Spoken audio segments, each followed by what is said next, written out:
माझ्यावरी त्याची डोंगराएवरी माया माझा राया माझं काळीज तू माझी हरणी तुझं रूप हे नक्षत्रावाणी ह्या संसाराला देवाजीची छाया ग मेघ सावळा माझा राया भोळा भाबडा माझा राया माझ्यावरी त्याची डोंगराएवरी माया माझा राया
शाम बजती रहे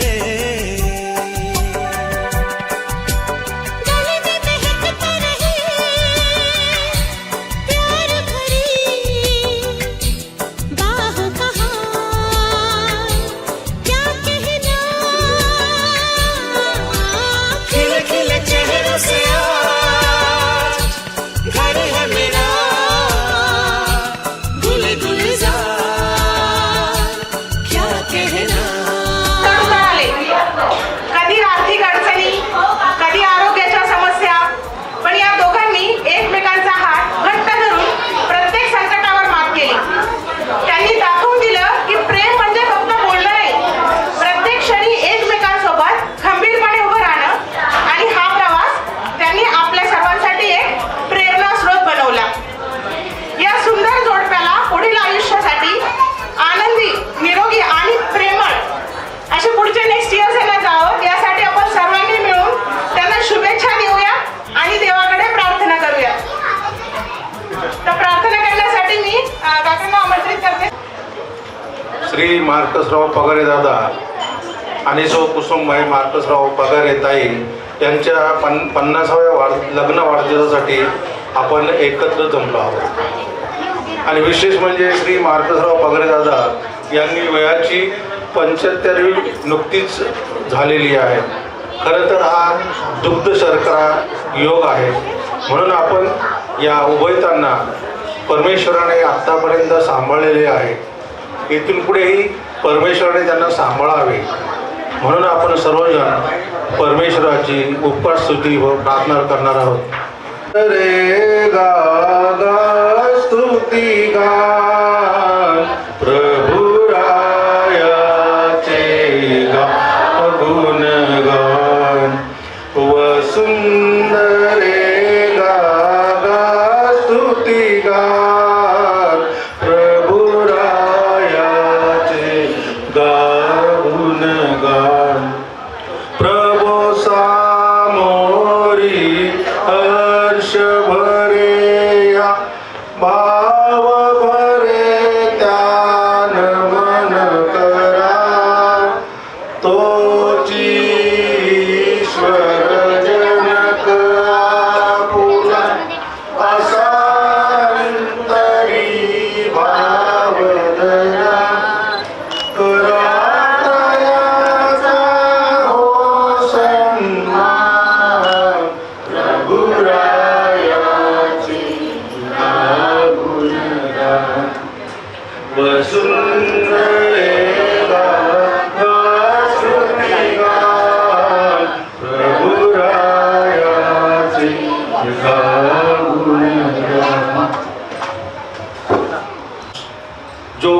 ईश्वराचे भय धरतो, जो त्याच मार्गाने चालतो, तू आपल्या श्रमाचे फळ खाशील, तू सुखी होशील, तुझे कल्याण होईल.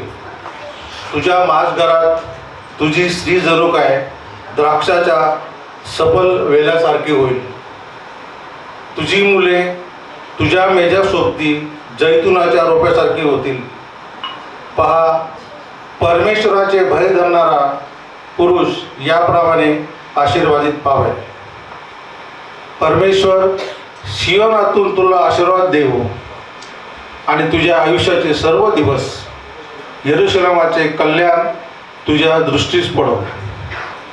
तुझ्या मुलाची मुले तुझ्या दृष्टीत पडो.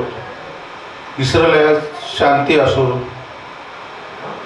हा प्रभूचे वचन आहे. तर आज परमेश्वराने त्यांच्यावर विपुल आशीर्वाद पाठवा. सगळ्यांनी त्यांच्यासाठी प्रार्थना करा. सगळ्यांनी डोळ्यांमध्ये केलं तर खूप चांगलं होईल. हे देवा, आमच्या प्रेमळ पित्या, आम्हाला तू दिलेल्या आईवडिलाबद्दल आम्ही तुझे आभार मानतो. त्यांच्याद्वारेच आम्हाला बऱ्याचशा चांगल्या गोष्टी मिळालेल्या आहेत. त्याबद्दल आम्ही तुला धन्यवाद देतो. त्यांचं आमच्यावरील प्रेम हे तुझ्या प्रेमाचंच चिन्ह आहे. त्यांच्या कळवळीतून आणि प्रेमातून आम्हाला तुझ्या बिनशर्त प्रेमाचे दर्शन घडते. हे देवा, आमच्या स्वर्गीय पित्या, तू त्यांना मुलाची सुंदर अशी देणगी देऊन आशीर्वादित केले आहेस म्हणून आम्ही तुझे आभार मानतो.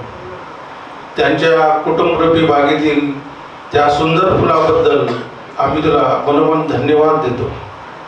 त्यांच्या उपस्थितीमुळे त्यांचे घर उजळून निघते.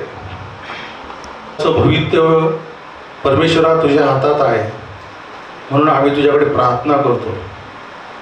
हे परमेश्वरा, तू म्हणालास तू म्हणालास की जिथे दोघे किंवा तिघे जमले आहेत तिथे मी हजर आहे.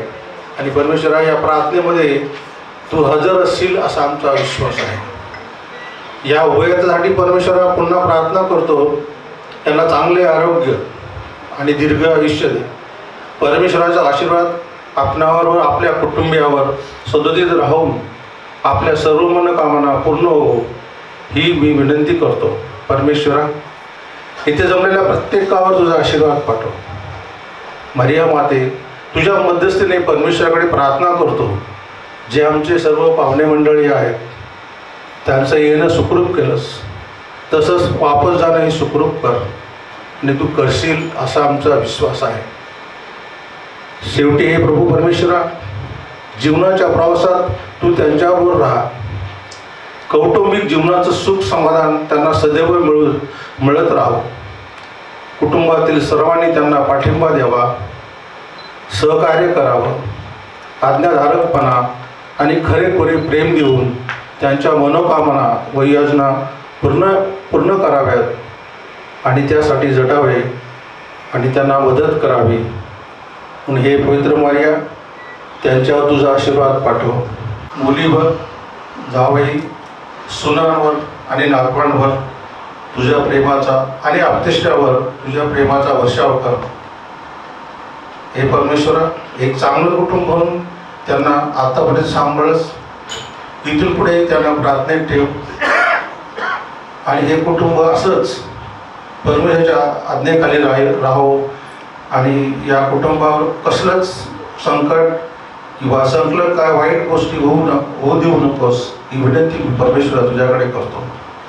ही छोटीशी प्रार्थना परमेश्वरा तुझ्या नावाने करतो. हे आमच्या बाप्पा, तू स्वर्गीय आहेस, तुझे नाव पवित्र मानले जावो. तुझे राज्य येवो, जसे स्वर्गात तसे पृथ्वीवरही तुझ्या इच्छेप्रमाणे हो.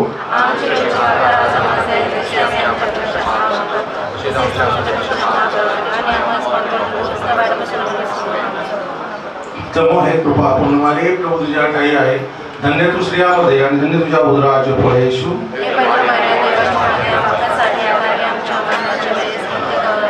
नमो हे कृपा पूर्ण मारी आहे प्रभू तुझ्या ठाई आहे. धन्य तू स्त्रियांमध्ये आणि धन्य तुझ्या उदराचे फळ येशू.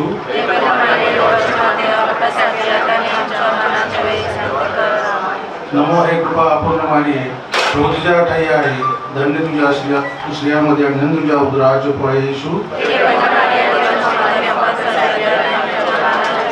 पिता पुत्र आणि पवित्र आत्मा तू सर्वांना देवा मुची हीच प्रार्थना सुखी ठेव तू सर्वांना देवा मुची हीच प्रार्थना सुविचारांची बुद्धी दे तू विचारांना तारण असू दे सदा राहू दे आसरे करुणा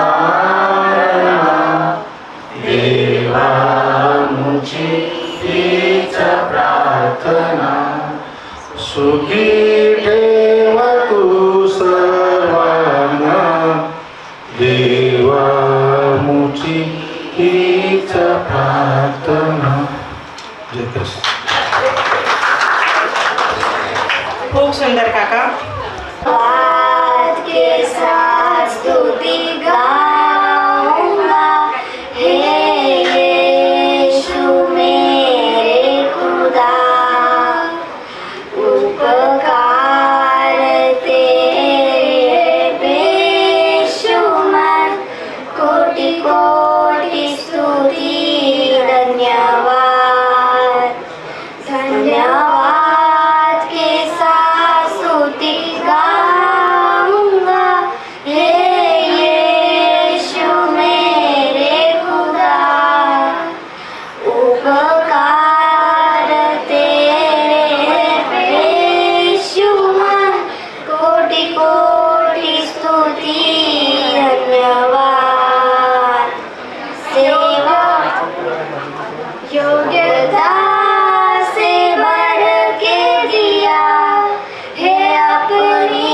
दया से तूने मुझे योग्यता से बढ़ के दिया है अपनी दया से तूने मुझे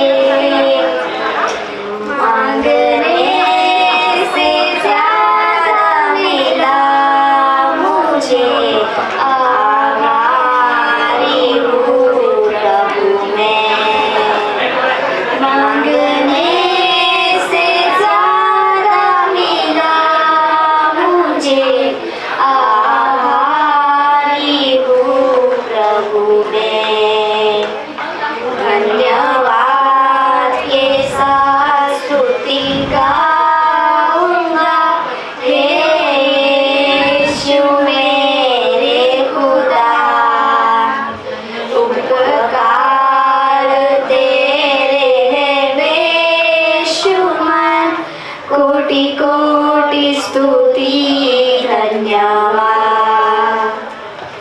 Thank you.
चला सगळ्यांनी ऐका, एकीने औषध करा, बाकी सगळ्यांनी हाताला हात लावा.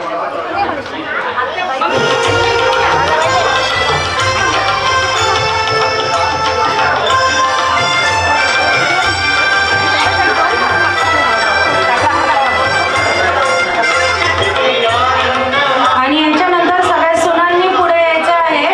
जेवढ्या पण आहेत, सोनालीताई, सारा, वैशूताई, जयाताई.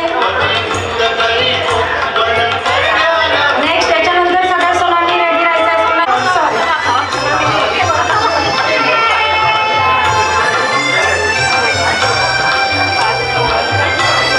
कॅमेऱ्यामध्ये बघा, सर्वांनी इथे बघा, इथे.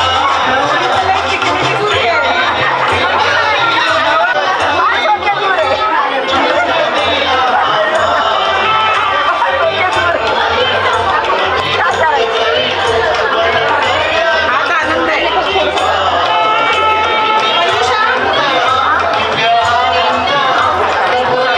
मंजुषा, तू आहेस का इथे? चला. आणि काका.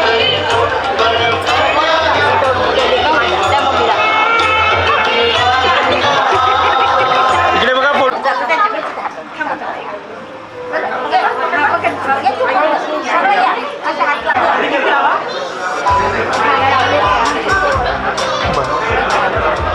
थांबा, आज एक फोटो घेऊया. इथे बघा, लुक हिअर. बोल ना.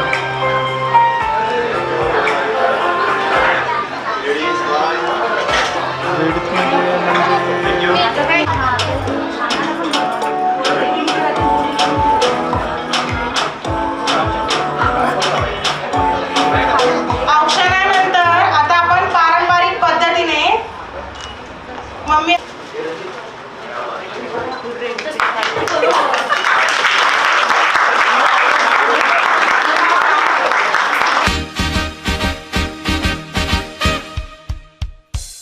Congratulations and celebration when I tell everyone that you're in love with me.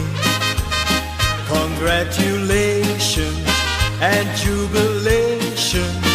I want the world to know I'm happy as can be. Who would believe that I'm used to being happiness coming to me.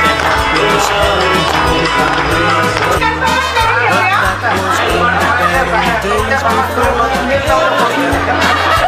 when I let you walk into my life. Congratulations and celebration when I tell everyone that you're in love with me. Congratulations and jubilation. I want the world to know I'm happy as can be. आता उषा पगारेंची family ready I राहा was please. afraid to think that you thought mummy you mummy mummy भावना हात आला. that I was only fooling myself to think you loved me. But since tonight you said you wouldn't live without me, that round about me, you wouldn't stay. Congratulations and celebration when I tell everyone that you're in love with me. Congratulations and jubilation. I want the world to know I'm happy as can be.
आमची आणि कुसुम माझ्या प्रीती.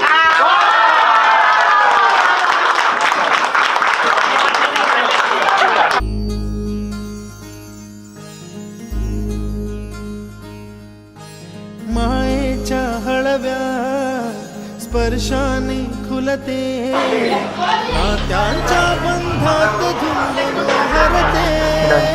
मला 2 मिनिटासाठी खाली यावे. हो का दादा? पुढे पुढे पुढे. पगारे चांगली रेडी राहा.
आकाशी स्वप्नांच्या हरपून भान शिरते हुरहुर त्या सांजेला कधी एकटेच झुलते सावरते बावरते झडते अडखळते का पडते कधी आशेच्या हिंदोळ्यावर मन हे वेडे झुलते मन तरंग होऊन पाण्यावरती फिरते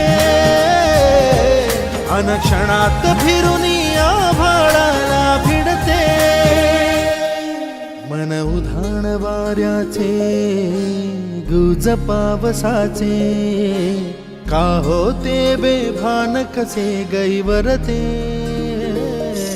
मन उधाण वाऱ्याचे गुज पावसाचे का होते बेभान कसे गैवरते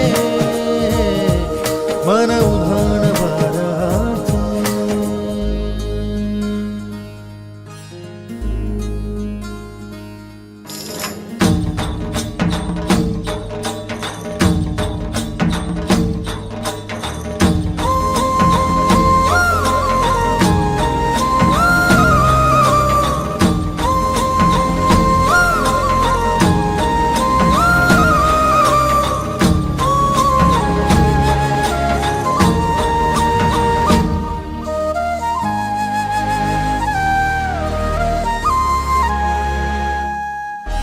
ऋण झुणते गुणगुणते कधी गुंतते हरवते कधी गहिऱ्या डोळ्यांच्या डोहात पार बुडते तळमळते सारखे बापडे नकळत का भरकटते कधी मोहाच्या 4 क्षणांना मन हे वेडे फुलते जाणते जरी हे पुन्हा पुन्हा का चुकते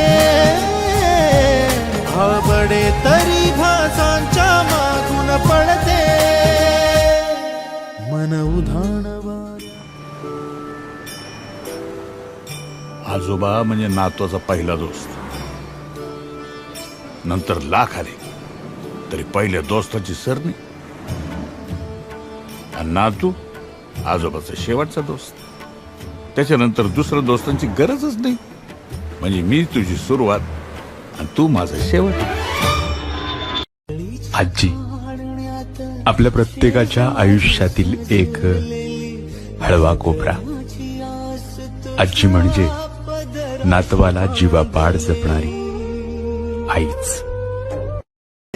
कळत का भरकटते कधी मोहाच्या 4 क्षणांना मन हे वेडे फुलते जाणते जरी हे पुन्हा पुन्हा का चुकते भाबडे तरी भासांच्या मागून पडते मन गान उधाण वाऱ्याचे गुज पावसाचे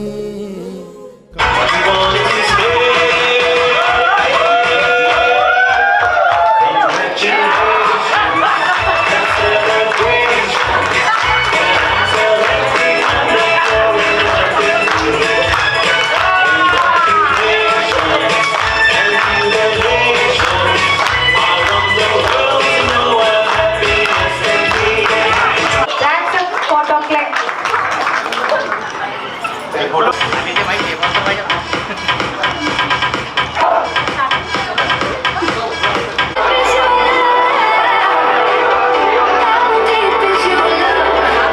यारा तेरी यारी को मैंने तो खुदा माना याद करेगी दुनिया तेरा मेरा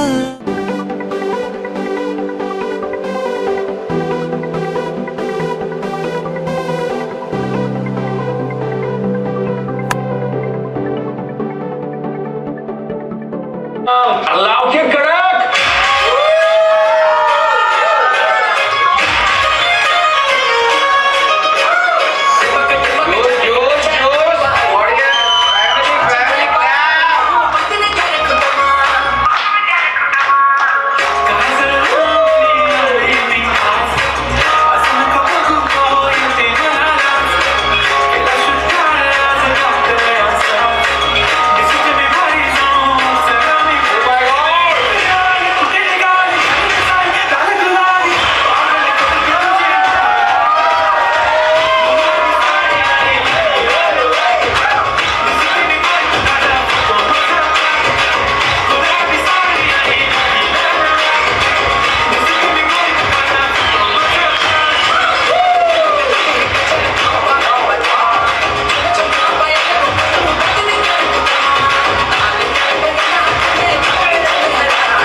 सर्वांना जय ख्रिस्त. आपण सर्व इथे माझ्या मामाच्या 50व्या लग्नाच्या वाढदिवसानिमित्त जमला, त्याबद्दल मी आपल्या सर्वांचे आभार मानतो. मामाबद्दल बोलायचं म्हटलं तर मामांना मी जवळून बघितलेलं आहे. तसं बघायला गेलं तर माझे आजोबा अंतोन पगारे, माझी आजी भिकूबाई पगारे यांना 4 मुलं व 4 मुली असा परिवार यांचा होता. माझे आजोबा हे शिक्षक होते. ते पहिले आंभोरे या गावात शिक्षक म्हणून रुजू झाले बहुतेक. त्यानंतर त्यांची बदली कणोलीमध्ये झाली. कणवलीमध्ये झाल्यानंतर माझे आजोबा शिक्षक म्हणून काम करायचे. नंतर ते जे चर्च होतं कणवलीमध्ये त्याचे पालक म्हणून काम करायचे, पालक म्हणून. असा त्यांचा प्रवास होता. नंतर मामा व सर्व त्यांची मुलं मोठमोठे होत गेली. माझे वडील जोसेफ गायकवाड हे मुंबईला कामानिमित्त लागले. त्याच्यानंतर मामा पण मुंबईला आले माझ्या आईवडिलांजवळ. मोठे मामा, पोलीस मामा ते पण मुंबईलाच आले. आमचा परिवार आणि मामा एकत्र राहायचे सांताक्रूजला. एकदम खोटी छोली होती, रूम होता एकदम. पण त्या रूममध्ये मामा कसे राहिले हे आम्हालाच माहिती. त्यानंतर छोटे मामा हे पण मुंबईलाच कामाला लागले, जे आज आमच्यामध्ये नाही आहेत. त्यांची खूप आठवण मला आता होत आहे या सवयी. ते आज पाहिजे होते खरोबर आज सोहळा पाहण्यासाठी. ठीक आहे, देवाची इच्छा. नंतर दुसरे मामा जे नाशिकला होते, जॉन मामा, त्यांनाही मी जवळून पाहिलेलं आहे. थोडंफार जास्त त्यांचे सांगता येणार नाही, पण मार्कस मामाबद्दल सांगायचं म्हटलं तर त्यांच्या छायाछत्राखाली मी वाढलोय. त्यांचा असा माझ्यावर म्हणजे हे झालेलं आहे की कदाचित त्यांच्या वागण्याप्रमाणेच माझं वागणं असतं. त्यांना खूप घाबरायचे मी लहानपणी. जेव्हा ते कामाला लागले नोकरीमध्ये प्रेसमध्ये, तर मला शाळेमध्ये टाकण्यात आलं मुंबईला. पहिलीला मी शाळेत गेलो, परंतु त्या दिवशी काय झालं, सगळे जण घाबरत असतात. आणि मी काय केलं, आईला चावलं जेव्हा आईला. संध्याकाळी घरी आले मामा. जेव्हा मामाला कळालं की असा असा प्रकार घडला माझ्या बाबतीत, मी घडवलाय मग खूप रागावले मला. आणि दुसऱ्या दिवशी कामाला न जाता घरी थांबले, का तर मी शाळेत जावं म्हणून. मग घरी उभे थांबल्यानंतर मी पुढे आणि मामा माझ्या मागे रस्त्याला. असा माझा शाळेचा प्रवास झाला. आणि तिथून मग मला शाळेचं ते सवय लागून गेली. असे माझे मामा आहेत. परीक्षेचा पेपर देऊन आल्यानंतर कोणीच मला असं पेपरची परीक्षा घेत नाही घरामध्ये, पण मामा पहिला पेपर बघायचे, किती प्रश्न सोडवले, कोणता सोडवला, आठवत नसेल तर म्हणायचे मग सोडवला का तू. खूप शीत होते भाई मामा. परंतु नारळ कसं असतं, बाहेरून कडक आणि आतमध्ये त्याचा घर कसा मऊ असतो, त्या प्रकारे त्यांचा स्वभाव होता. खूप प्रेम पण करायचं आमच्यावरती. मामा मामी नंतर संतोष झाला, त्यांना झाला, बिट्टू झाला, असे मुलं त्यांना होत गेले एक. आणि त्या छोट्या खोलीमध्ये ते खरोखर कसे राहिले असतील, त्यावेळेस पगार पण कमी होता. पण माझ्या आईची सवय त्यांना जास्त होती. बहीण भावाचं प्रेम बघावं तर यांच्यासारखं. मोठे मामा म्हटलं तरी सांताक्रूजला कोणताही सण असो, आमचा ईस्टर, गुड फ्रायडे, क्रिसमस हा आम्ही सांताक्रूजच बनवलेला आहे. भले ते कुठे राहत असते, मधुमामा राहायचे गोवंडीला, तरी ते क्रिसमसला आम्ही सांताक्रूजला यायचो. आमचा खूप म्हणजे आम्ही घरामध्ये एकी होती, आमची फॅमिलीमध्ये एकत्र राहायचो आम्ही सगळे. आणि सगळे आनंदोत्सव आम्ही साजरे करायचो. गावी पण गेल्यानंतर आमचे तिन्ही परिवार, गायकवाड आणि पगारे मामाचे दोन्ही मामा माझे, आम्ही कायम करून असायचो. मे आणि दिवाळी आमची तिथंच गेलेली आहे गावामध्ये. अशा प्रकारे आमच्या मामांचा हा प्रवास. आणि त्यांनी खरं तर प्रवास काढलेला आहे हा. रेल्वेमध्ये किती पगार होता, काय होता हे सगळ्यांना माहिती आहे, जाणून आहे. आता कुठे पगार वाढलेले आहेत आमच्या सर्वांचे. मी पण रेल्वेतच होतो. मी गेल्या वर्षी राजीनामा दिलाय. आणि मामाने खूप खस्ता काढलेले आहे. त्यांचे मामाचे लहान मामा माझे वारल्यानंतर मामाला खूप दुःख झाले. आणि ते दुःख मला वाटतं ते बरेच वर्ष त्यांनी दुःख धरलं ते त्या मामाबद्दल.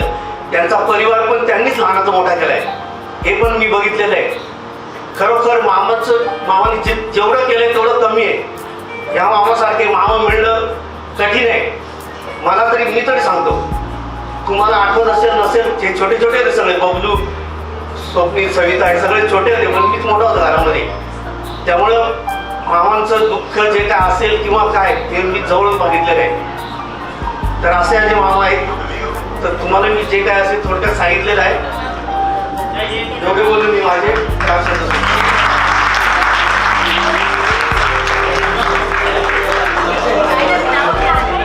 अत्यंत इमोशनल. ठीक आहे. भाऊंबद्दल आणि मम्मीबद्दल बोलायचं म्हटलं तर मी सुरुवात करेल की आमचं सुरुवातीचे म्हणजे माझं झालं नितीन, सचिन, आमचे सुरुवातीचे शाळा, प्राथमिक शाळा ही गोवंडी आणि त्यानंतर विरारला झाली, भाईंदरला झाली. म्हणजे एक व्यक्ती आपल्या भावाच्या मुलांची कशी काळजी घेऊ शकतो त्याचं एक उदाहरण म्हणजे भावमोड. आज मी किंवा नितीन आणि आम्ही 4ही भाऊ आणि बहीण आज ज्या आम्ही लेवलला पोचलोय किंवा जे आमचं शिक्षण झालंय त्याच्यामध्ये भाऊ आणि मम्मीचा वाटा खूप महत्त्वाचा आहे. कदाचित आज आपण काही समाजामध्ये जे बघतो की बाबा 2 भाऊ हे एकमेकाशी बोलत नाही, त्यांची मुलं ती त्यांची जबाबदारी घेत नाही. जर यांनी कधी आमची जबाबदारी घेतली नसती तर आम्ही ह्या स्टेजवरती पण पाऊल ठेवलं नसतं. पण त्यांचा जो आदर्श आमच्या समोर आहे तो मी प्रयत्न करतो की बाबा सगळ्या भावांनी एकमेकांना धरून राहिलं पाहिजे. आणि ह्याचमुळे आम्ही जे जसंही कसं आडी अडचणीत असतो त्यांनी म्हणजे किती कष्ट घेतले. म्हणजे खऱ्यावरती ते जेव्हा कामावर यायचे तेव्हा मला असं वाटायचं की भाऊसारखा जॉब भेटला पाहिजे, रेल्वेच्या जावा एकदम किंवा 2 दिवस कामाला गेले 3 दिवस सुट्टी.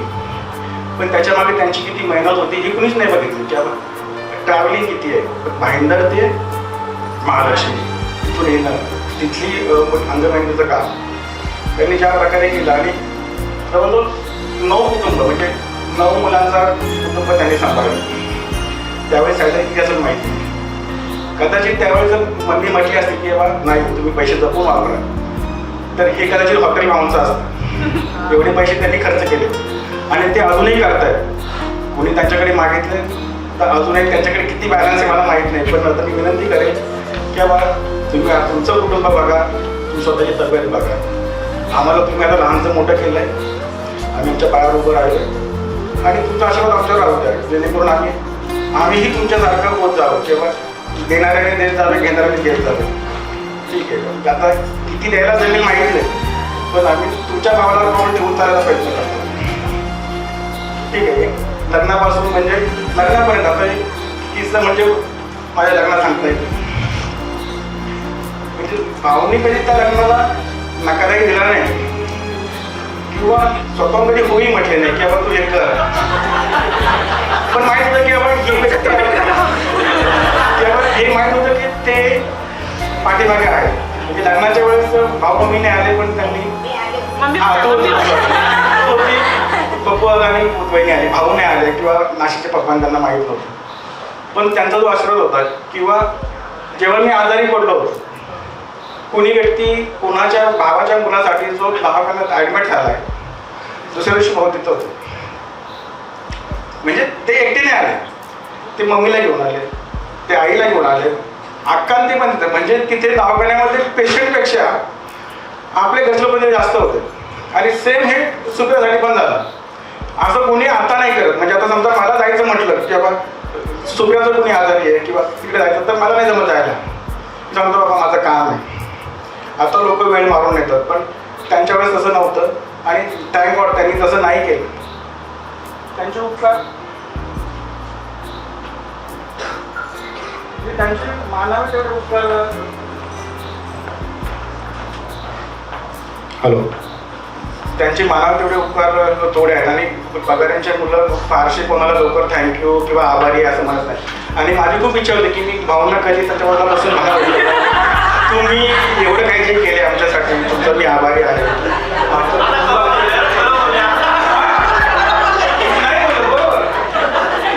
चांगलं नाही बोल म्हणजे ठीक आहे पण ते बोलायची माझी इच्छा होती. म्हणजे मी कधी काय अजून कोणी बोलून दे पण ती इच्छा होती की ठीक आहे आमच्या नावात खूप असतं पण आम्ही ते कधी बोलून नाही दाखवलं त्याबद्दल मी माफी मागतो. पण तुमचे आशीर्वाद आहेत म्हणून आम्ही इथं आहोत. ठीक आहे, आता इथपर्यंत आम्ही पोचलो. आता त्यांना थोडं कौतुक आई वडिलांचं केलं तर थोडं बायकांचं पण करायला पाहिजे जे आमच्या पगारांच्या सोसून आहेत.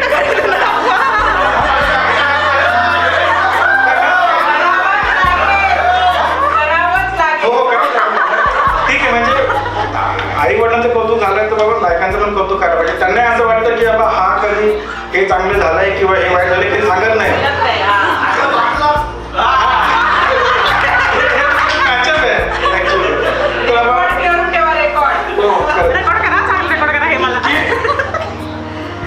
लहानपणापासून ते शिक्षणापर्यंत म्हणा किंवा आमचं लग्न होईपर्यंत त्यांनी जो सपोर्ट दिला तो होता. त्यानंतर जो पण आम्ही कुणी आता ह्या स्टेजला पोचलो जसं मी पोचलो आहे किंवा लिखित आहे सचिन सोनाली आहे किंवा सागर आहे त्यामध्ये त्यांच्या बायकांचाही खूप हात आहे. त्याच्या मेहनत घेतात, घरकाम करतात, दोन्ही लेवलला ते घर सांभाळतात, त्याच्यामुळे शक्य होत आहे. ज्या प्रकारे मम्मीनी सगळ्या कुटुंबाला जोडून ठेवलं आहे, तसंच सगळ्यांची माझी अशी विनंती आहे की सगळ्या सुनांनी त्यांनी एकमेका भावांना, बहिणींना सगळ्यांना जोडून ठेवावे. नाही, ते करतातच आहे. त्यांना थोडंसं कमी वाटतंय ते ऍड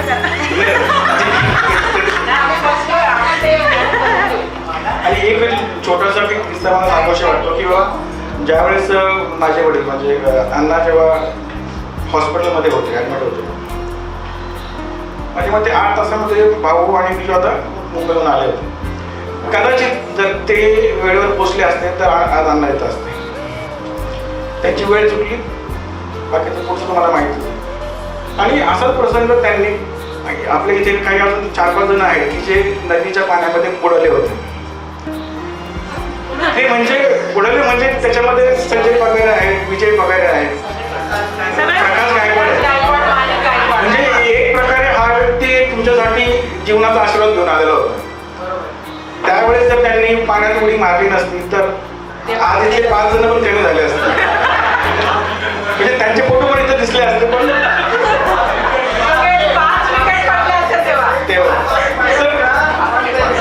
मला ती इच्छा होती की बाबा भाऊ म्हणजे माझ्यासाठी किंवा माझ्या कुटुंबासाठी एक देवाचा आशीर्वाद किंवा सांगितलं किंवा हा माणूस आला म्हणजे आम्ही लिटरली जेव्हा आम्हाला कळायचं बाकीचे लोक म्हणजे शहरातून गावाकडे दिवाळीसाठी यायचे, आम्ही एकच फॅमिली अशी होती की ती बाबा गावावरून मुंबईला यायची आणि आम्ही त्या बसकडे लक्ष लावून बसायचो की बाबा आज भाऊ भेटले किंवा आज कुठे घेऊन जाईल. ती बस कुठे असेल तिथं आम्हाला गाडी पळत जाऊन मारायचो. पण मग तेव्हा आजी माझ्या वडिलांचं पत्र आलंय पण ते इथं आले तेव्हा आले नाही तेव्हा जेवायचं त्याला समजलं. पण मी सगळ्यांचा आभारी आहे. सगळे भाऊ झाले, माझे नाशिकचे पप्पा झाले, आई झाली. तुम्ही त्यावेळी जर आम्हाला सपोर्ट नसता केला तर आम्ही ह्या लेवलला पोहोचू शकलो नसतो. एक आता शेवटची एक विनंती आहे की आमच्या फक्त आता 4च बहिणी आहेत, दादाच्या बहिणी. तर मी विनंती करतो की प्रसाद दादा तू सविताला घेऊन ये स्टेजवरती.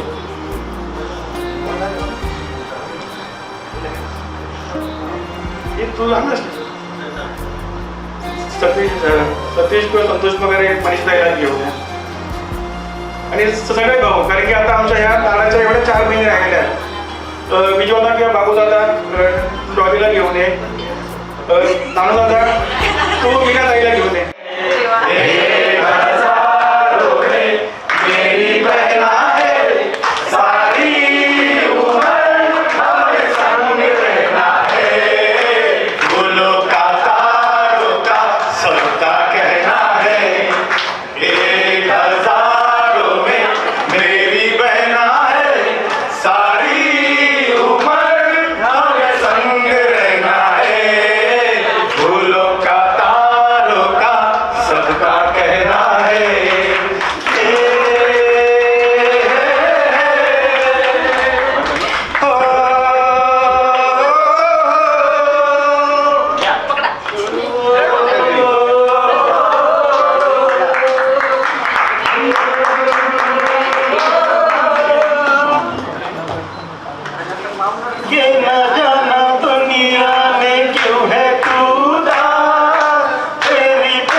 कधी आई तर कधी ताई, भावना मात्र एकच. कधी हसणार आहे, कधी रडणार आहे, कधी हसणार आहे, कधी रडणार आहे. मी सारी जिंदगी माझी तुला जपणार आहे. मी सारी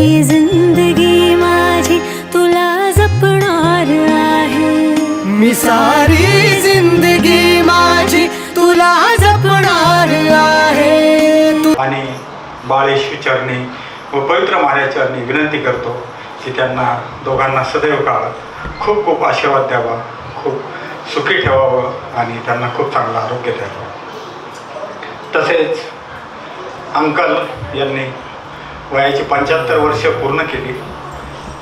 त्या बड्डेला मला येता आलं नाही, मी त्यांची क्षमा मागतो. परंतु अंकलला मी फोनवरून शुभेच्छा दिल्या होत्या आणि त्यांना सांगितलं होतं की तुम्ही 100 कंप्लीट करा आणि आपण खूप जोरात कार्यक्रम करू.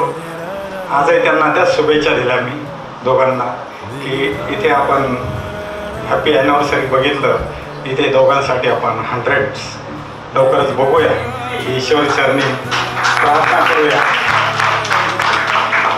अंकलबद्दल मला खूप बोलायचं आहे, परंतु थोडक्यात मनोगत व्यक्त करतो कारण जेवणाचा टाईम झालेला आहे. तर अंकलचा स्वभाव हा अतिशय नम्र आणि अतिशय जिव्हाळ्याचं त्यांचा प्रेम आणि आपुलकी हे त्यांच्या स्वभावातून नेहमी दिसत होतं. आंटी अंकल जेव्हा आमच्याकडे नाशिकला यायचे आम्हाला सगळ्यांना अतिशय आपुलकीने तेव्हाही आजही सर्व भावंडांना आम्हाला त्या अतिशय आदराने आणि प्रेमाने आम्हाला जवळ घेत असत आणि आमची सर्वांची विचारपूस ते करत असत. अंकल हे एक वटवृक्षप्रमाणे आहे असं मी म्हणेल. आणि आज आपण इथे जे बसलेलो आहोत त्या ब्रांचेस आहेत आणि खरोखर त्यांनी जसं त्यांच्या मुलींना जे संस्कार दिलेले आहेत ते संस्कार अतिशय चांगले संस्कार दिलेले आहेत. ते संस्कार आमच्यामध्ये सुद्धा, कारण शेवटी हे म्हणतात ना एक नाळ असते ती रक्ताची, आणि हे संस्कार आमच्यामध्ये पण आलेले आहेत, आमच्या भावा बहिणींमध्ये आलेले आहेत आणि आपल्या सगळ्यांमध्ये. आता आपले जे काही जनरेशन आपण बघतोय ते पण सगळे आपले मुलं मुली खूप चांगले आहेत आणि त्यांनी अजून चांगलं व्हावं हीच मी सदैव काळ परमेश्वरांनी प्रार्थना करते. आजच्या या त्यांच्या वाढदिवसामध्ये एकच मला सांगायचं आहे की त्यांचे जे गुण आहेत अंकल आंटीचे, की त्यांनी खूप प्रत्येकाला प्रेम दिलेलं आहे. तेच प्रेम सर्व सुनांनी मुलांनी आत्मसात करायला पाहिजे. जसं त्यांनी अतिशय कष्टातून अतिशय त्यांचे कष्ट हे मला माहिती आहे. ट्रेननी ते कसे प्रवास करत असत, स्टँडिंगमध्ये खूप वेळेस मी त्यांच्याशी बोलायचं जेव्हा नाशिकला आले आणि नेहमी आठवण राहते त्यांची की त्यांनी जे मुलींसाठी कष्ट घेतलेले आहेत ते कोणी विसरता कामा नये. कारण हा वृक्ष आहे, हा काय असं काय बीज लावला नाही तसं नाही आहे. त्यांनी कष्ट केलेले आहेत आणि त्या कष्टाचं चीज म्हणजे आपले जे मुलं सुना आहेत त्यांनी जो काय रिस्पेक्ट आहे, जे काय त्यांना आदर आहे, आधार आहे, हे देण्याचं कार्य आपलं आहे. फक्त आपण कार्यक्रम केला आणि इथून बाहेर पडलो तसं नको आहे. त्यांच्यासाठी प्रत्येकाचं कर्तव्य आहे, माझं सुद्धा कर्तव्य आहे. तर ते कर्तव्य आपण सगळ्यांनी केलं पाहिजे हीच परमेश्वरची मी प्रार्थना करतो. अंकल आंटी तुम्ही सदैव असेच दोघं हसतमुख राहा. तुमच्यासाठी माझ्या प्रार्थना, माझ्या कुटुंबाच्या प्रार्थना सदैव काळ राहतील. आणि विशेष आज इथे मी बघितलं की आमचे सगळे जुने माझे पप्पा आई, आमचे फ्रान्सिस अंकल, आमचे मधुकर अंकल, आमच्या आत्या, खूप मिस केलं मी त्यांना. कारण तुम्हाला एकच सांगतो आहे आपण आता एकमेकांना भेटत राहा, नाही तर फक्त मग आठवणी असतात. काही असेल मनामध्ये एकमेकांबद्दल राग द्वेष मदमस्त काढून टाका मी सांगतो आणि ते सोडून द्या. आता फक्त आपल्याला सगळ्यांना एकमेकांना पुढे जायचं आहे. प्रेमाने आपण एकमेकांना पुढे जाऊया, एकमेकांची विचारपूस करत जाऊ. कोणी कोणाकडे काही मागत नाही, फक्त आपण एकमेकांबद्दल प्रेम, सहानुभूती, आदर ठेवा. आणि हीच माझी आजच्या या वाढदिवसाच्या मी तुम्हाला विनंती आहे. सगळं विसरून द्या, प्रेम द्या, बस बाकी काही अपेक्षा नाही. पुन्हा एक बार अंकल आंटी तुम्हाला खूप खूप शुभेच्छा. काही शिकला थँक्यू व्हेरी मच. वाटतं की मला असे आई वडील मिळाले ना, म्हणजे मला माझंच असं हे वाटतं की मी काहीतरी नशीबवान असेल की मला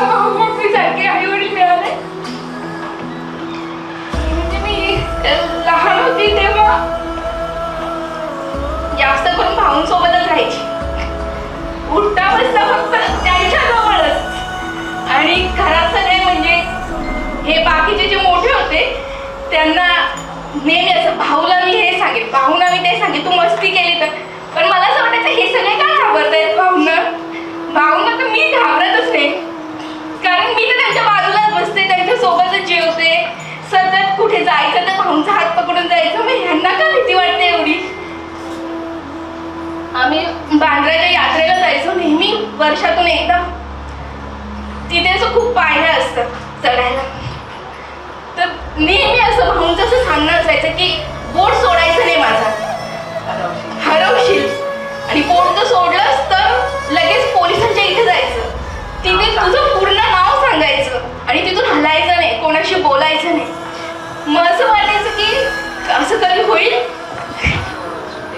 कधीच हात असं मी कधीच बोट सोडायची नाही त्याचं. आणि चालायचं नाही, थोडं चाललं का उचलून घ्यायचं, थोडं चाललं का उचलून घ्यायचं.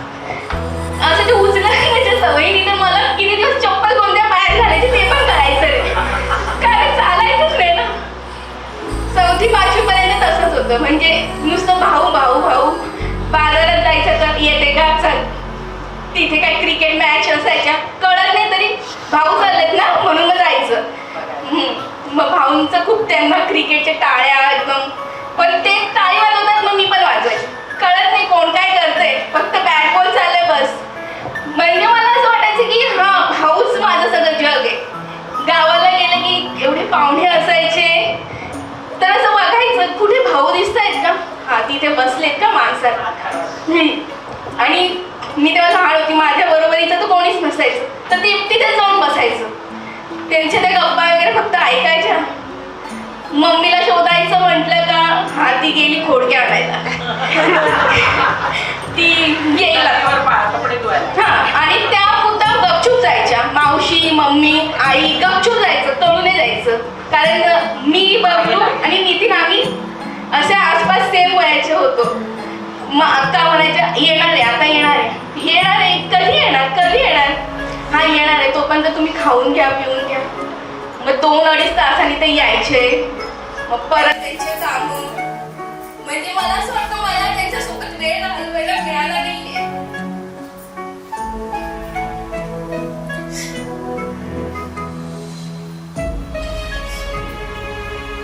आजारी असते की नुसती रात्र जागायचे माझ्यासाठी. हे करा ते करा, रात्र जागायची, परत कामाला जायचे. त्यांचं काम पण असं नव्हतं की ते ऑफिसमध्ये बसले किंवा एसीत बसले. एवढे कष्टाचं काम होतं त्यांचं, तरी ते रात्री जागून कामाला जायचे. परत संध्याकाळी आल्यावर ठीक वाटते का काही वाटत चला डॉक्टरकडे. नेहमी म्हणजे डॉक्टरकडे त्यांच्या सोबतच जायचं. दुसरं मला आठवतच नाही की मला म्हणजे मीच जाऊ कसं करायची.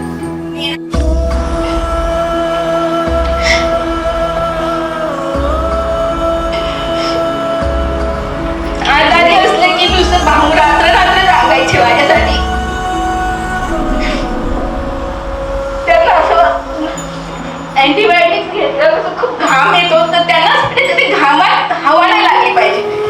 सगळं तसं घाम पुसा, हे करा ते करा, रात्र जागायचे, परत कामाला जायचे. त्यांचं काम पण असं नव्हतं की ते ऑफिसमध्ये बसलेत किंवा एसीत बसलेत. एवढे कष्टाचं काम होतं त्यांचं, तरी ते रात्री जागून कामाला जायचे. परत संध्याकाळी आल्यावर ठीक वाटते का नाही वाटत चला डॉक्टरकडे. नेहमी म्हणजे डॉक्टरकडे त्यांच्या सोबतच जायचं. दुसरं मला आठवतच नाही की मला म्हणजे मीच जात नसेल, कदाचित नेणारे असतील सगळेच, पण मला वाटायचं नाही मी भाऊंसोबतच जाणार. इतकं लांबचा प्रवास, उठाने जायचं यायचं, परत विचारपूस, परत हा ही गोळी घे ती गोळी घे. नंतर मोठं झालं, मग 6वी नंतर मग हळूहळू जरा भाऊंचं आणि असं म्हणजे मोठी व्हायला लागली मी. परत अंकलचं हे झालं, मग जरा भाऊ टेन्शनमध्ये असायचे, शांत असायचे. मग हळूहळू मग मम्मीकडे वळायला लागली. पण मम्मीशी माझी खूप भांडणं व्हायची, खूप म्हणजे तिला असं वाटायचं की हिला सगळं आलं पाहिजे, घरातलं सगळं, भांडे कुंडे स्वयंपाक पाणी. उद्या माझं नाव खराब नको व्हायला की या पोरीला काहीच नाहीये, ही काय गरज नाहीये. नळावरती पाणी भरलं. पाणी बिणी सगळं सगळं. पण मग नंतर आणि मी सतत मम्मीशी भांडायची. म्हणजे मला असं वाटतं की मी कधीच असं बोलली नाही तिला, मम्मी तू दमलीस का, तू नको करू हे आज, करते करू दे. हा मग मी हे केलं, आता तू कर, मी काय नाही करणार. भाऊ दमून आले तरी चहा पाणी नाश्ता पाणी द्यायची, पण कधी तोंडातून असं निघालं नाही, भाऊ तुम्ही किती दमून येता,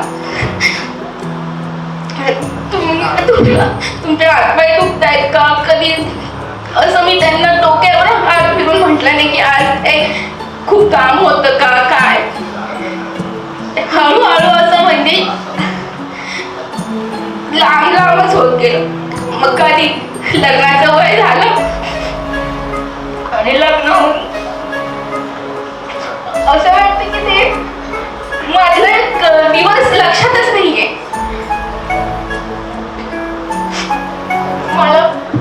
मला मम्मी बाबाला खूप सॉरी म्हणायचे, कारण की मला माहिती मी खूप त्रास दिलाय तुम्हाला. नुसतं मी हट्ट करून करून तुमच्याकडून खूप गोष्टी मागायची, तुम्ही मला त्या गोष्टी खूप द्यायचे प्रयत्न पण केले. अजूनपर्यंत मी फक्त तक्रारीच करते, हे असं का ते तसं का. मी कधीच तुम्हाला काही असं म्हणाली नाही की थँक्यू, माझ्यासाठी आतापर्यंत तुम्ही खूप काही केलंय. मला खूप असं वाटतं की मला नेहमी हेच आई वडील मिळावे. Thank you, thank you very much. होता तू देव, होता तू खेळण्यातला माझा खेळ होता तू. शहाणी होते मी, वेडा होता तू, माझ्यासाठी का रे सारा खर्च केला तू. आज तू फेडू दे पाग हे मला, जगण्या रे मला अजूनही तूच हवा. बाबा हे जोरदार टाळ्या वाजवा त्याला.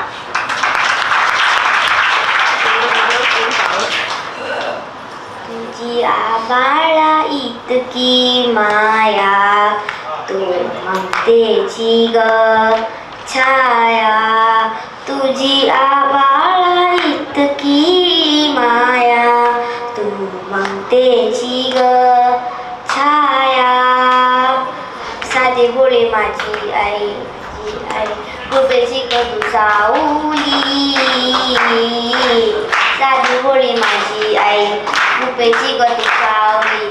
जीवन टाकी माझी ग तू लाडूबाई, जीवन टाकी माझी लाडूबाई. आई बिना मला करमत नाही, आई बिना मला करमत नाही. एकटी एकटी घाबरलीस ना, एकटी एकटी घाबरलीस ना, वाटलंच होत आहे म्हणूनच तर सोडून तुला लांब गेलो नाही. एकटी एकटी घाबरलीस ना, वाटलंच होत आहे म्हणूनच तर सोडून तुला लांब गेलो नाही. ना ना ना ना ना ना ना ना ना ना ना ना. आली होती जाम झोप झालो असतो, भीती भीती कशी थेट उद्या सुटलो असतो. आली होती जाम झोप झालो असतो, भीती भीती कशी थेट उद्या सुटलो असतो. मात्र वाटलं आपल्या पुरता विचार बरा नाही. मी आहे शूर, माझी आई तशी नाही. नाजूक नाजूक त्याचा जीव, नाजूक नाजूक मन, कोळी कात सोसेल कसे भविष्याचे घण. लहान आहेस तोवर निदान कुशीत घेता येईल, मोठा होशील उडून जाशील तेव्हा काय होईल. कोण असशील कुठे असशील करशील काय तेव्हा, लहान होऊन कुशीमध्ये शिरशील काय तेव्हा. माझा आहेस अजून ये रे माझ्या पाशी राहा, अंगाईच्या कुशीमध्ये छान स्वप्न पहा. मोठी होतात मुलं आई मोठी होत नाही. मोठी होतात मुलं आई मोठी होत नाही. कुशीत नसतं पिल्लू तेव्हा घाबरतेच रे आई. घाबरलीस ना वाटलं तो ताई, म्हणूनच सोडून तुला लांब गेलो नाही. ना ना ना ना ना ना ना ना ना ना ना ना ना ना. पण आता मी नगरवरून इथपर्यंत आली आहे ह्या दिवसासाठी. तर मी रडणार नाही आता, मम्मीने खूप रडवलं तुम्ही सगळ्यांना. तर मला असं बोलायचं आहे की आई बाबा, मी म्हणजे आता इथे जेवढ्या पण मामी आहे त्यांना मी विचारलं की तुम्हाला सासू सासरे कसे वाटतं तुमचे, तर ते मला फक्त एवढं म्हणतील की ते आमच्या आई वडिलांसारखे आहेत. आई वडिलांप्रमाणे म्हणजे मी मम्मीला नेहमी बोलते की मम्मी आई बाबांनी तुला जॉब का नाही करू दिला किंवा तुला बाहेर उभं का नाही केलं. तर मग मम्मी म्हणते की जाऊ दे, मला चांगल्या घरात दिलं, चांगलं आहे माझं, पण तू सुना बघते ना, आई उभी आहे, आई त्यांच्यासाठी उभी आहे. आणि बाबा पण म्हणजे मी नाही पाहिलं जेवढं मी माझ्या घरी किंवा मग मी दुसऱ्यांकडे जेवढं बघितलं आहे जेवढं आई बाबा करतात तेवढं कोणी करत नाही. आणि माझ्यासाठी पण मी फर्स्ट नाते ना, म्हणजे मी सगळ्यात लाडकी ना, मी फर्स्ट बॉल आहे. आणि म्हणजे तुमची पहिली नाव मग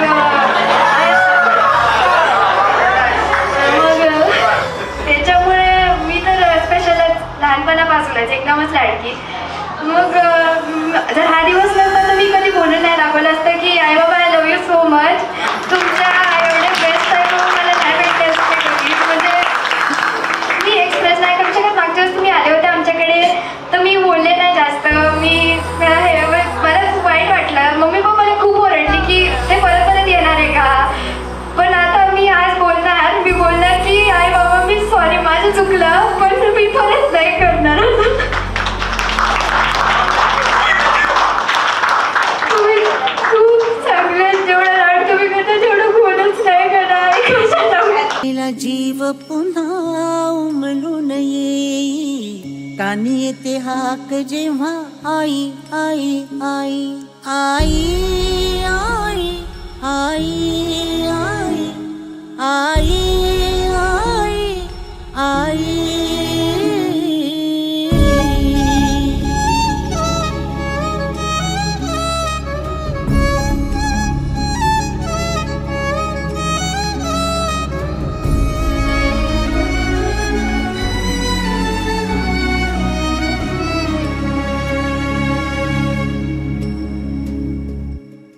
पोटासाठी जरी रोज हिंडते पाऊल, कान घेते क्षण क्षण पिलांची चाहूल.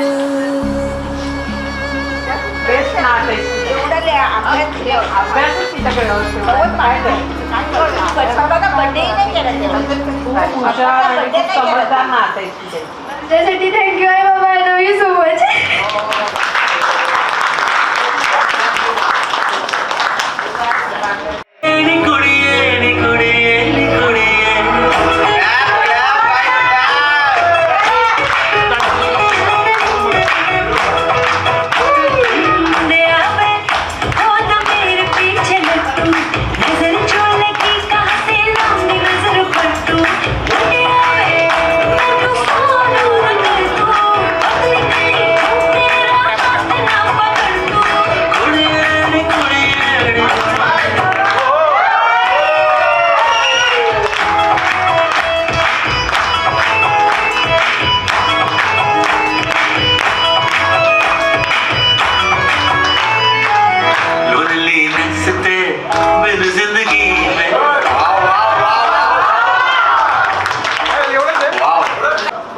मम्मीबद्दल मी पण म्हटलं आपण पण थोडंसं काहीतरी 2 शब्द बोलूया.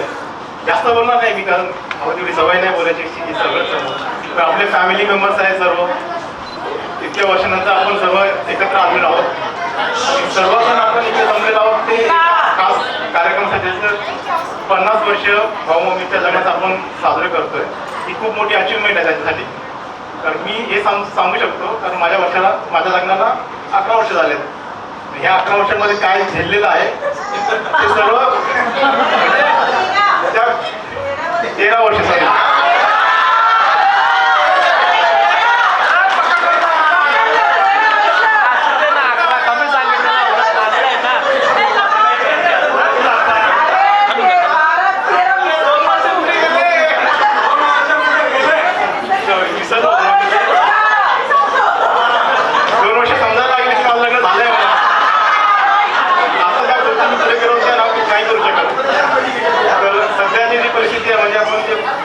सांगतो की सर्वांनी काळजी घेतली पाहिजे एकमेकांची.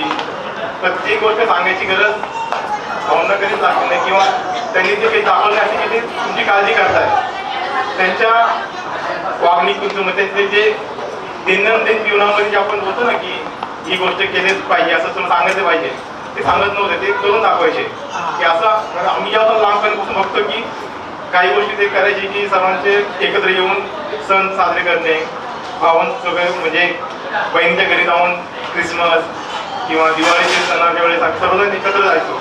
तर त्यावेळेस मला आठवतं की सर्वजण गवंडीला एक छोटासा रूम होता. हा रूम म्हणजे त्याच्यामध्ये 10 रूम बसते, त्याच्यामध्ये 10 बाय 10 रूम बसते बस. त्याच्यामध्ये आम्ही सर्वजण, मी अजून विचार करतो की आम्ही त्या घरामध्ये जाऊन एक महिना राहायचो आम्ही सर्व. मी म्हणजे गावचे, गवंडीचे, बायनरचे जवळजवळ 15-20 लोक एका छोट्याशा रूममध्ये आनंदात. आणि ते सुद्धा एकही तक्रार न करता, भांडण न करता, सकाळचा टाइम एकदम जेवण, नाश्ता प्रॉपर टाइम टू टाइम सर्व गोष्टी. तर त्या गोष्टीमध्ये मला असं वाटतं की ज्या प्रकारे त्यांनी संघर्ष केलेला आहे तो सध्याच्या जीवनामध्ये आपण नाही करू शकत एवढा. कारण आता मी बघतो की एक सर्वांच्याकडे 1 BHK रूमचं मिनिमम आहे, पण तरी पण जेव्हा काही पाहुणे येतात तर आपण विचार करतो की अरे आठवडे झोपणार, याला कुठे ठेवायचं, किती दिवस सांगणार आणि आम्ही कुठे जायचं, किती दिवस सांगणार आहे, जाणार कधी आहे. या गोष्टी आपण आता विचार करतोच, प्रत्येकजण करतो. पण त्यावेळेस या गोष्टी मी कधीच ऐकलं नाही, कधी असं जाणवलं पण नाही की आपण ते जास्त दिवस राहतोय. त्यामुळे त्यांनी जे संस्कार टाकले आमच्यावरती ते खूप मोलाचे आहेत. आणि भाऊंचं सांगायचं झालं की सर्वांनी सांगितलं जातं की भाऊनी किती मेहनत केली सर्व देतो. मी लहानपणी जेव्हा फायनल होतो तेव्हा भाऊ कामावरून यायचे नाईट शिफ्ट करून. नाईट शिफ्ट केल्यानंतर मग ते सकाळी मला सांगायचे की काय झालं म्हणून. तर मला तेव्हा कसं वाईट वाटतं, असं राग यायचं नाही कसं की मलाच काय नाही इतक्यावर सांगतो ना कसे पाय दाबायला पाहिजे. पण आता मला जेव्हा समजतंय की त्यावेळेस ते किती मेहनत करायचे, जेव्हा ट्रॅव्हल करून तिथे वर्कशॉपमध्ये रात्रभर जागून काम करून यायचे, तेव्हा ते थकून जायचे पूर्णपणे. त्यामुळे ते सांगायचे. तर त्याबद्दल मला जेव्हा राग येत होता तेव्हा मी सॉरी बोलतो. आता मी परत पाय दाबेल, आता मी पाय दाबेल मी आता. आणि ते पण आनंद आहे. मम्मीला सांगायचं म्हणजे असं आहे की जेवढं मला माझी मम्मी नाही ओळखत तेवढं माझी मम्मी ओळखते. लहानपणापासून मी बांधायला जास्त होतो मम्मीपेक्षा. त्यामुळे ज्या गोष्टी मला आवडतात वेगळे माझ्या काही आवडीनिवडी आहेत त्या माझ्या मम्मीलाही कमी माहिती आहेत, पण त्या मम्मीला जास्त माहिती आहे. तेव्हा तिचे पण आभार. दोघांचे मी खूप आभार मानतो. धन्यवाद. लग्नाचा वाढदिवस साजरा करण्यासाठी तर जमलो आहोत, तर आलेल्या सर्व पाहुण्यांचे मी स्वागत करते. आजचा दिवस आपल्या संपूर्ण कुटुंबासाठी अत्यंत विशेष आणि आनंदाचा आहे, कारण आज आमचे सासू सासरे त्यांच्या सुवर्ण महोत्सवी लग्नाच्या वाढदिवसाचं औचित्य सादर करत आहे. घराचा आधार, सुखाचा श्वास, आमच्या कुटुंबाचा तोच प्रकाश. प्रत्येक अडचणी धीर देतात, हसत हसत दुःख पचवतात. त्यांच्या त्यागाने घर उजाळले, त्यांच्या प्रेमाने आयुष्य सजलंय. राग कमी, माया अफाट, त्यांच्या शब्दात असते आत्मीय गाठ. त्यांनी शिकवलं प्रामाणिकपणाचं मूल्य आणि दिलं जगायला संस्काराचं शस्त्र. कोणाचे वडील, कोणाची आई, कोणाची बहीण तर कोणाचा भाऊ, कोणाचे आजोबा तर कोणाची लाडकी आजी, कोणाचे सासू सासरे ही नात्यांची ही सजीव बाजी, कोणाची सून, कोणाचे जावई, कोणाचे दाजी, कोणाची नणंद. सर्व नात्यांना जोडणारा तो प्रेमबंध, असे अनेक नात्यात ते दोघं गुंफले गेले. एकमेकांना साथ देत आयुष्य फुलवले. त्यांच्या मायेने घर सजलं, त्यांच्या संगतीनं जीवन उजळलं. आत्या आणि मामा यांच्याविषयी कितीही बोललं तरी शब्द कमीच पडतील. ते जगातील बेस्ट सासू सासरे आहे. माझे लग्न 10 जानेवारी 2010 मध्ये झाले. तेव्हापासून माझ्या या कुटुंबाशी नाते जुळले गेले. आत्या आणि मामा यांचा स्वभाव खूप प्रेमळ आणि समजूतदार आहे. त्यांच्याकडून मला नेहमी आईचं प्रेम आणि मामांकडून नेहमी वडिलांचं प्रेम मिळत गेले. मला कधीही आई वडिलांची आठवण येऊ दिली नाही. मी स्वतःला खूप भाग्यवान समजते की मला तुमच्यासारखे सासू सासरे मिळाले. स्वतःलाही विचार केला नव्हता की मला असं आनंदाने भरलेलं सासर मिळेल. आम्ही तिघी सुनांना ते मुलीप्रमाणे जीव लावतात. ते आमच्या कुटुंबाचा आधारस्तंभ आहेत. त्यांच्या 1975 ते 2025 हा 50 वर्षाचा प्रवास इथपर्यंत पोहोचण्यासाठी त्यांनी खूप मेहनत, त्याग आणि कष्ट केले. मामा हे लहानपणापासून अभ्यासू आणि कष्टाळू. आपल्या गावातून ते मुंबई येथे नोकरीसाठी आले. तेव्हा ते त्यांच्या भावाकडे आणि बहिणीकडे राहत होते. सुरुवातीचे दिवस थोडे कठीण होते, पण मेहनतीने आणि त्यांनी स्वतःचं स्थान निर्माण केलं. 8 मे 1975 या दिवशी त्यांचा विवाह झाला. त्यानंतर त्यांनी त्यांचा संसार सुरू केला. त्या दोघांनी मिळून आयुष्याची पायरी चढली. प्रेम, समजूतदारपणा आणि संयमाने त्यांनी दोघांनी त्यांचा संसार केला. त्यांना 3 मुले व 1 मुलगी असा त्यांचा संसार फुलला. आयुष्यात त्यांना खूप चढ उतार आले, सुखदुःख आली, तरी त्यांनी न डगमगता एकमेकांना साथ दिली. त्यांनी त्यांचे कुटुंब अजूनही प्रेमाने आणि आपुलकीने बांधून ठेवले आहे. वेळप्रसंगी घरगुती व्यवसाय करून सुद्धा त्यांनी संसाराला हातभार लावला. त्यामध्ये चॉकलेट बनवलं, पोळ्या पॅकिंग व इतर छोटे मोठे उद्योग सहकुटुंब, सहपरिवार त्यांनी एकत्र केले. या कृतीतून मुलांना त्यांनी पैशाचे महत्त्व पटवून दिले. त्यांनी स्वतःच्या मुलाप्रमाणेच त्यांचे पुतणे आणि भाचे यांना सारखेच प्रेम दिले. वेळप्रसंगी प्रत्येकाला आधार दिला. आज आमची खरी ओळख त्यांच्यामुळेच आहे. मामांनी महालक्ष्मी प्रिंटिंग प्रेसमध्ये 35 वर्ष काम केले. त्यांनी आयुष्यभर प्रामाणिकपणे काम केले. 30 सप्टेंबर 2010 मध्ये ते सेवानिवृत्त झाले. त्यांच्या मेहनतीमुळे आज आपण सर्व सुखी आहोत. आपलं घर हसत खेळत राहण्याचं खरं कारण म्हणजे त्यांचं न संपणारं प्रेम. आज त्यांना आजी आजोबा म्हणून ओळख मिळाली आहे. नातवंड ही त्यांच्या आयुष्याची खरी संपत्ती आहे. त्यांच्या प्रेमामुळे आज आमचे एकत्र कुटुंब आहे. तुमचं आयुष्य आमच्यासाठी प्रेरणादायी आहे. तुम्ही दाखवलेले प्रेम, जिद्द आणि एकत्र राहण्याचं बळ हेच आमच्या खऱ्या अर्थाने सपोर्ट सिस्टीम आहे. आजच्या या सुवर्णक्षणी आम्ही तुम्हाला सांगू इच्छितो की तुमच्यासारखे सासू सासरे मिळणं हे आमचं सर्वात मोठं भाग्य आहे. तुमचं प्रेम असंच अबाधित राहो. तुमचं आयुष्य हे हास्याने आनंदाने भरलेलं राहो. आज ह्या शुभ दिनी आम्ही तुमच्यासाठी एकच प्रार्थना करतो की तुमचं आयुष्य हे असंच आनंद, प्रेम आणि सुखाने भरलेलं राहो. तुमची अशीच मायाची सावली आमच्यावर राहो. धन्यवाद.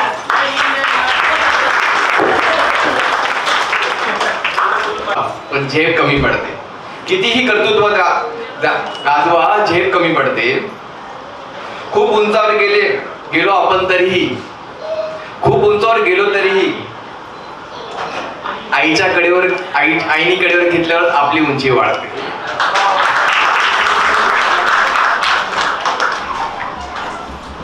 आईला सतत मुलांचा ध्यास, त्याचा प्रेमाची धुंदी. आईला सतत मुलांचा ध्यास, सतत प्रेमाची धुंदी. बाळाने गंमत नाही आणली तरी आई सदा आनंदी.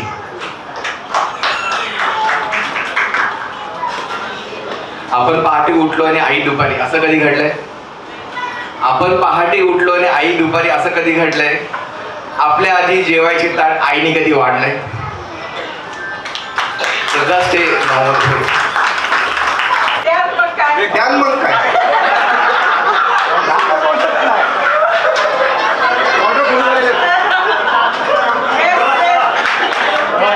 जेवण चालू करत बापर उमगाया बापर लई अवघड हाय गड्या. उमगाया बापर उमगाया बापर.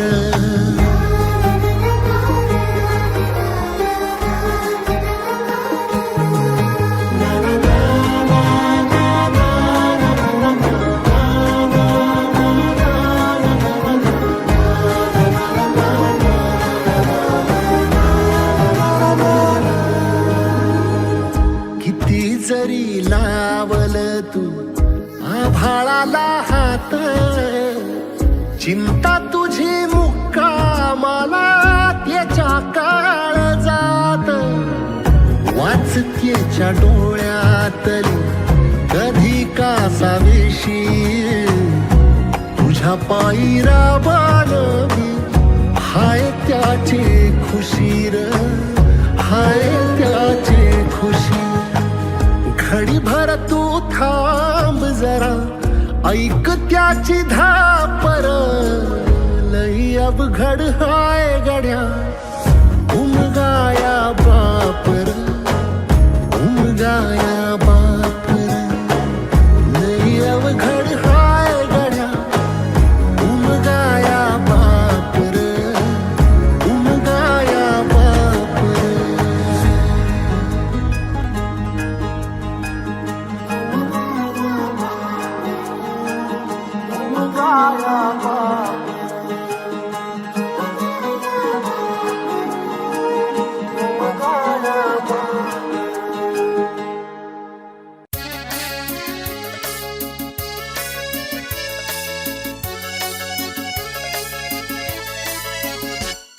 मला सांगा सुख म्हणजे नक्की काय असतं, मला सांगा सुख म्हणजे नक्की काय असतं. काय पुण्य असलं की ते घर बसल्या मिळतं. मला सांगा सुख म्हणजे नक्की काय असतं. काय पुण्य असलं की ते घर बसल्या मिळतं.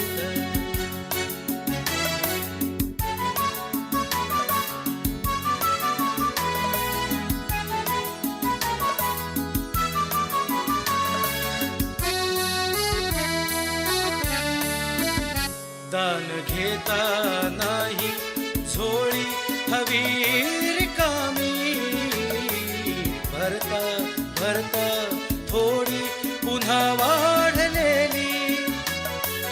आपण फक्त घेताना लाजायचं नसतं.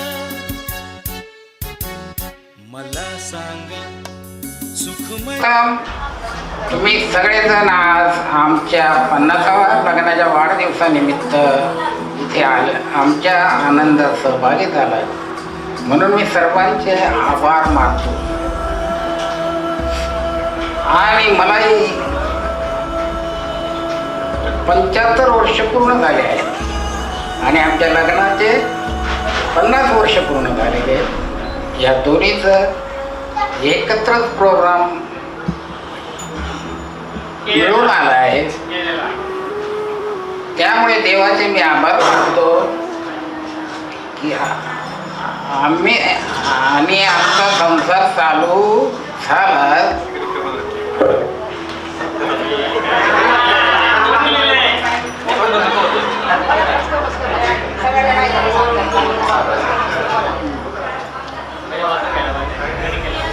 आमच्या संसाराचं मूल्यमापन मी करू शकत नाही. आमचा संसार सांभाळताना 3 मुलं 1 मुलगी असा आमचा संसार पुरला. छोट्याशा खोलीपासून सुरू झालेला प्रवास स्वतःच्या मालकीच्या खोलीपर्यंत केला आणि आज आम्ही सर्वजण एकत्र विरार येथे राहतो. माझा परिवार आई वडील 4 भाऊ 4 बहिणी असा होता. यामध्ये ती सर्वांचं माझी पत्नी ही त्या सर्वांचा मान सन्मान करत असत आणि करत आलेली आहे. मी कामावर जात होतो तेव्हा घर सांभाळून तिने मुलांना सांभाळलं, त्यांच्यावर चांगले संस्कार केले. आज सर्व मुलं चांगले सेटल आहेत. त्या गोष्टीचा मला समाधान आहे. माझी पत्नी माझ्या कुटुंबासाठी खूप कष्ट करी. मुलं मोठी झाल्यावर त्यांनी मला साथ दिली. मी खूप सुखी आणि समाधानी आहे. आमची मुलं, भावाची मुलं, बहिणीची मुलं सगळे सेटल होऊन आज आपापल्या संसारात सुखी आहेत हे बघून मला खूप आनंद आणि समाधान आहे. आणि आजही सर्वजण एकत्र आले त्याबद्दल मला फार फार आनंद होत आहे. सर्व नातेवाईकांना बघून मी खरोखर आनंदी आणि भावूक झालो आहे. तरी मला माझ्या भावांची, बहिणींची आणि माझे मेहुणे यांच्या सर्वांची उणीव भासत आहे. पण त्यांची उणीव आमच्या सर्व मुलांनी भासू दिली नाही. आमच्या मुलींनी व जावयांनी व नातवंडांनी घर भरून निघाले आहे. ती उणीव त्यांच्यामुळं माझी भरून निघाली आहे.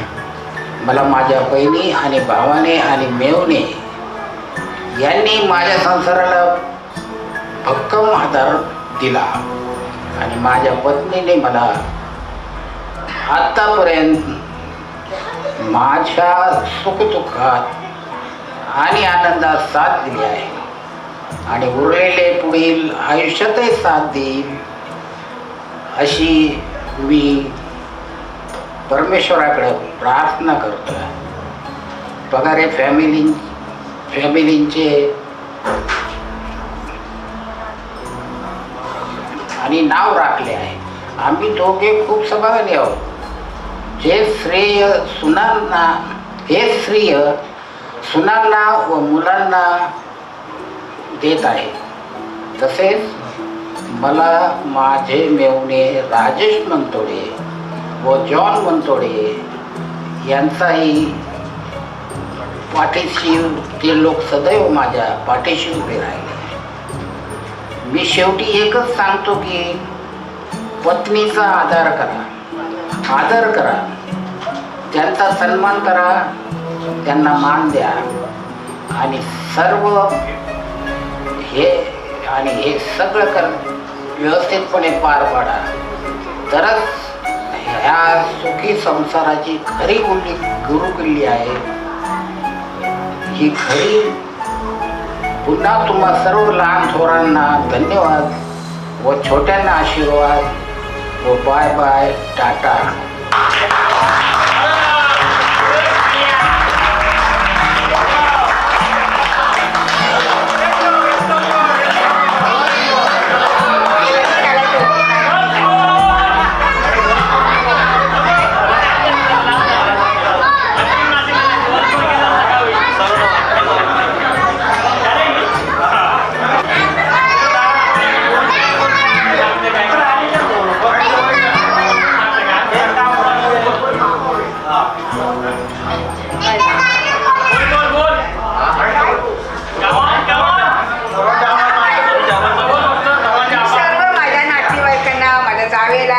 बहिणीला, त्यांच्या मुलाबाळांना आणि माझ्या नातवंडांना सर्वांना माझ्याकडून शुभेच्छा आणि आशीर्वाद मागते.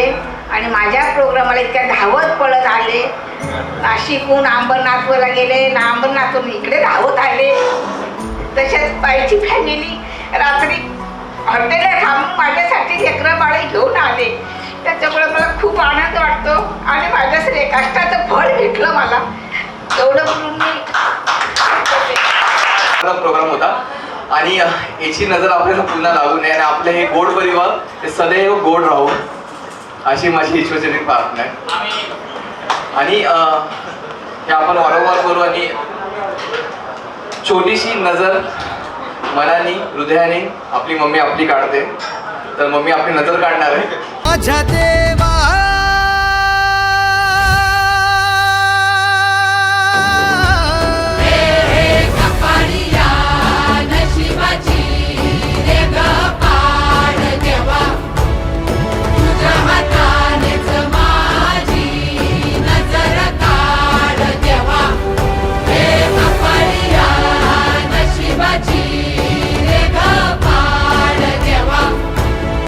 तुझ्या हाताने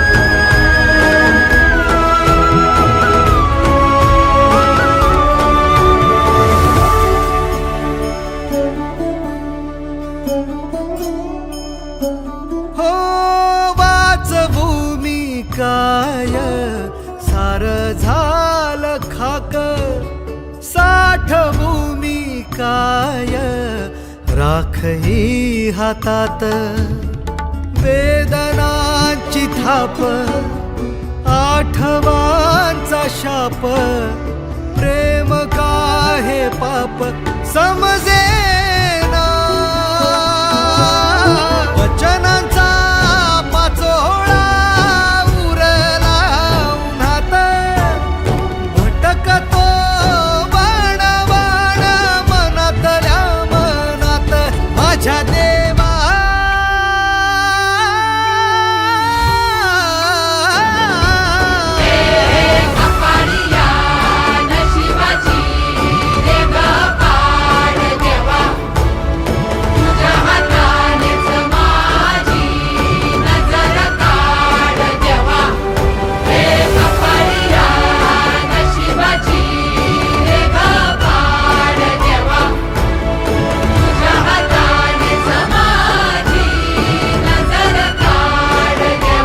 माझ्या देवा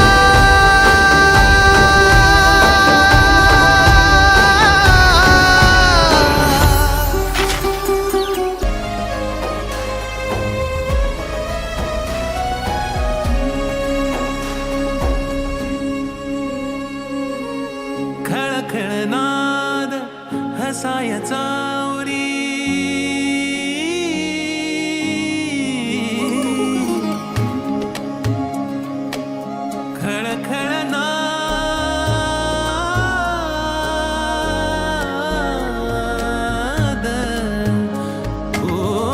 खळखळनाद हसायचा ऐकू येतो तीच नाती खरी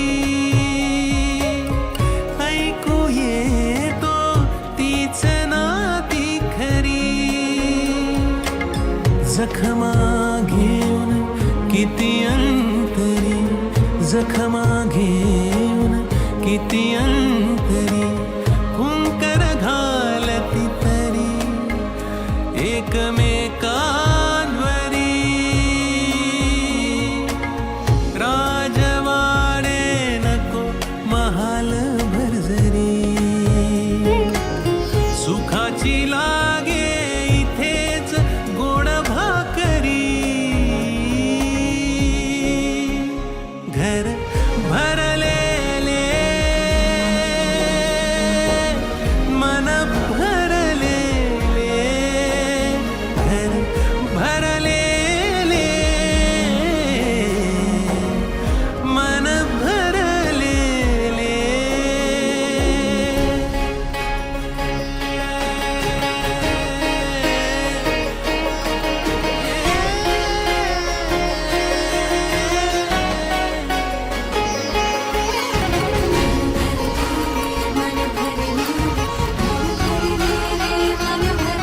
निरोपाच्या आधी पुन्हा भेटायचे ठरलेले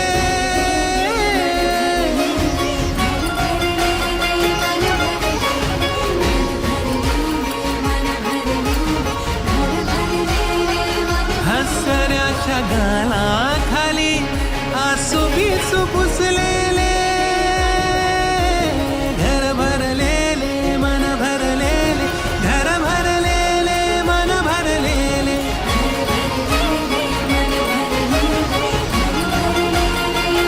कुठे कुठे फिरूनही त्याच जागी असलेले घर भरलेले घर भरलेले मन भरलेले घर भरलेले मन भरलेले सांगता न कळले न सांगता ते कळलेले घर भरलेले मन भरलेले घर भरलेले मन भरलेले निरोपाच्या आधी पुन्हा भेटायचे ठरलेले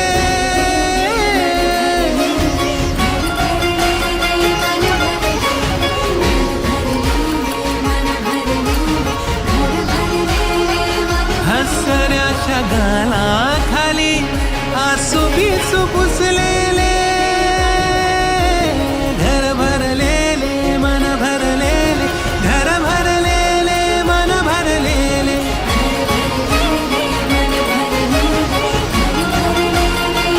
कुठे कुठे फिरूनही त्याच जागी असलेले घर भरलेले घर भरलेले मन भरलेले घर भरलेले मन भरलेले सांगता न कळले न सांगता ते कळलेले घर भरलेले मन भरलेले घर भरलेले मन भरलेले निरोपाच्या आधी पुन्हा भेटायचे ठरलेले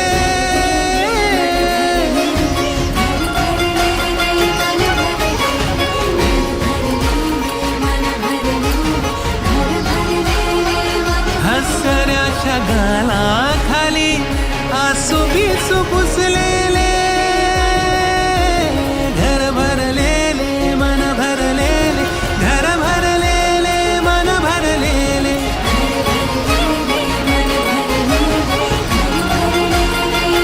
कुठे कुठे फिरूनही त्याच जागी असलेले घर भरलेले घर भरलेले मन भरलेले घर भरलेले मन भरलेले सांगता न कळले न सांगता ते कळलेले घर भरलेले मन भरलेले घर भरलेले मन भरलेले घर भरलेले घर भरलेले मन भरलेले घर भरलेले मन भरलेले सांगता न कळले न सांगता ते